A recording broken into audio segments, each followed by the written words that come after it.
ফাঁস হল নবম পে স্কেল। কর্মচারীদের জন্য 1:5 অনুপাত নির্ধারণ ও 100% পেনশন সুবিধা। প্রধান উপদেষ্টা সুখবরই দিলেন। ভিডিও শুরু করার পূর্বে চ্যানেলটি সাবস্ক্রাইব করুন। অবশেষে সরকারি চাকরিজীবীদের জন্য আজ নবম পে স্কেল বাস্তবায়নের নতুন সুখবর এলো। গতকাল বৈঠক হওয়ার পর বেতন বৃদ্ধির বিষয় নিয়ে বিভিন্ন জটিলতা লক্ষ্য করা গিয়েছিল, কিন্তু প্রধান উপদেষ্টা নিশ্চিত করে বলেন, আমরা অন্তর্বর্তী সময়ের মধ্যে নবম পে স্কেল বাস্তবায়ন করব। আমাদের বেতন বৃদ্ধির বিষয় ইতিমধ্যেই অনেক ব্যয় হয়েছে, কমিশন গঠন করা হয়েছে, এছাড়াও সকল বিষয় নিয়ে ধাপে ধাপে বৈঠক হয়েছে। ফলে যদি আমরা এই সময়ের মধ্যে নবম পে স্কেল কার্যকর না করি, তাহলে অন্তর্বর্তী সরকার চাকরিজীবীদের কাছে ঋণী থাকবেন।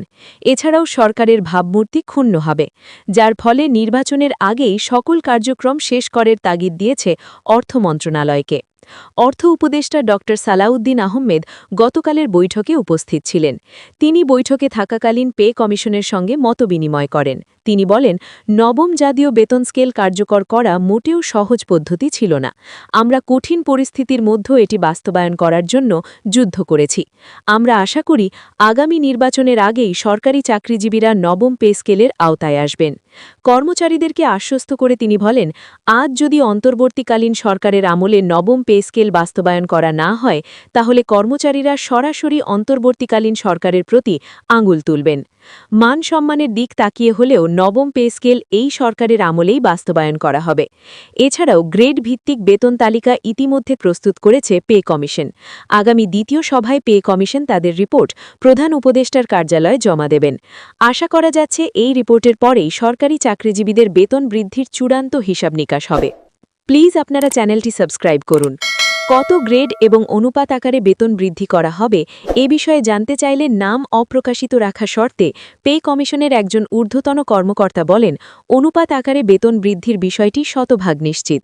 প্রাথমিক দিকে পূর্বের ন্যায় বেতন বৃদ্ধির দিকে ধাবিত ছিলাম, কিন্তু এরপর যখন বেতন বৈষম্যতা লক্ষ্য করা যাচ্ছে, তারপরে অন্তর্বর্তীকালীন সরকারের কাছে এই বিষয়টি নিয়ে আলোকপাত করা হয়।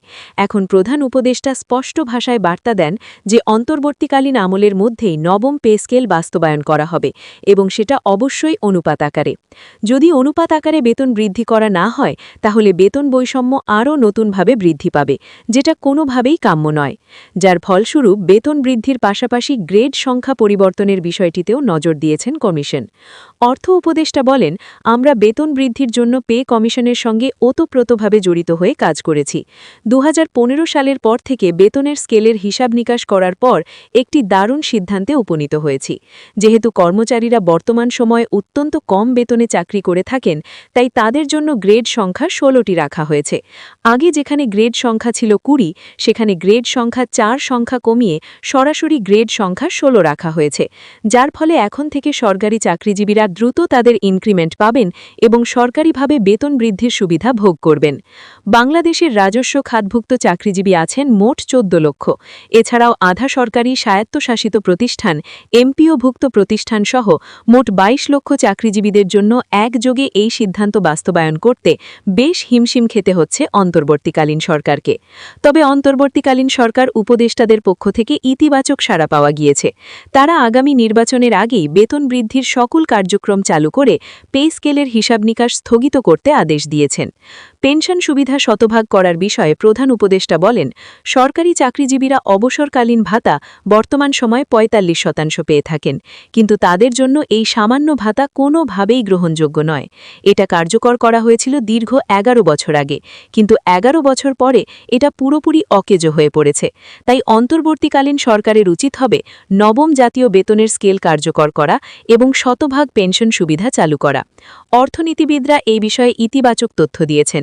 তাদের ভাষ্যমতে, যদি অন্তর্বর্তী সময়ের মধ্যে এটি বাস্তবায়ন করা হয়, তাহলে হয়তো কিছু বাজেট সংশোধন করা হবে, কিন্তু দেশের অর্থনৈতিক ক্ষতি হবে না, বরং দেশের আর্থিক সফলতা ফিরে আসবে।